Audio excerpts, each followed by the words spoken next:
अस्सलाम वालेकुम दोस्तों, की हाल है? ठीक हो? एक मसला वा अक्सर लोगों ਨੂੰ ਚੱਕਰ ਆਉਂਦੇ ਰਹਿੰਦੇ, ਵਰਟੀਗੋ ਦਾ ਮਸਲਾ ਬਣ ਜਾਂਦਾ। ਠੀਕ ਹੈ, ਇਹਦੇ ਵਿੱਚ ਨਾ ਬੜੀਆਂ ਦਵਾਈਆਂ ਕਰਦੇ ਆ। ਆਮ ਤੌਰ ਤੇ ਤਾਂ ਫਿਰ ਉਹ ਐਵਾਮੀਨ ਸਟੈਮੇਟਲ ਵਗੈਰਾ ਜਾਂ ਇਸ ਤਰ੍ਹਾਂ ਦੀਆਂ ਕੋਈ ਟਰੰਕੁਲਾਈਜ਼ਰ ਜਾਂ ਦੂਸਰੀਆਂ ਇਸ ਤਰ੍ਹਾਂ ਦੀਆਂ ਦਵਾਈਆਂ ਇਸਤੇਮਾਲ ਕਰਵਾਉਂਦੇ ਆ, ਲੇਕਿਨ ਠੀਕ ਨਹੀਂ ਹੁੰਦਾ ਨਾ ਮਸਲਾ। ਤੇ ਉਹਦੇ ਵਾਸਤੇ ਇੱਕ ਸਿੰਗਲ ਰੈਮੇਡੀ ਜਿਹੜਾ ਨਾ ਉਹ ਤੁਸੀਂ ਆਪਣੇ ਕੋਲ ਲਿਖ ਲਓ। ਤੁਸੀਂ ਕੀ ਕਰੋਗੇ, ਤੁਸੀਂ ਲਵੋਗੇ ਨਰ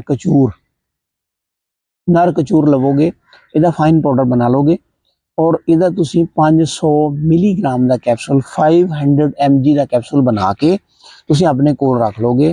ਸਵੇਰ ਦੁਪਹਿਰ ਸ਼ਾਮ ਇੱਕ ਕੈਪਸੂਲ ਖਾਣੇ ਤੋਂ ਬਾਅਦ ਪਾਣੀ ਦੇ ਨਾਲ ਤੁਸੀਂ ਇਸਤੇਮਾਲ ਕਰੋਗੇ।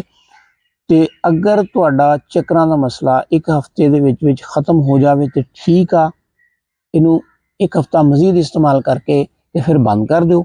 लेकिन अगर तुहानू एक हफ्ते दे विच फायदा नहीं हुंदा तो फिर तुसीं इहदा मजीद इस्तेमाल नहीं करोगे।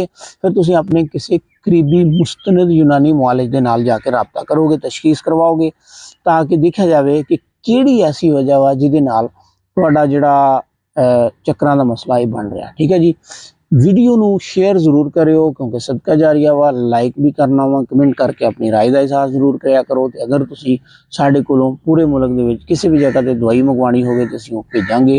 पार्सल दे पहले हफ्ते की दवाई तुहाडी फ्री होएगी, पार्सल दे खर्चात असीं लवांगे तुहाडे कोलों।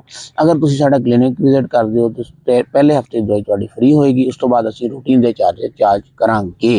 ठीक है जी, दुआवां याद रखियो।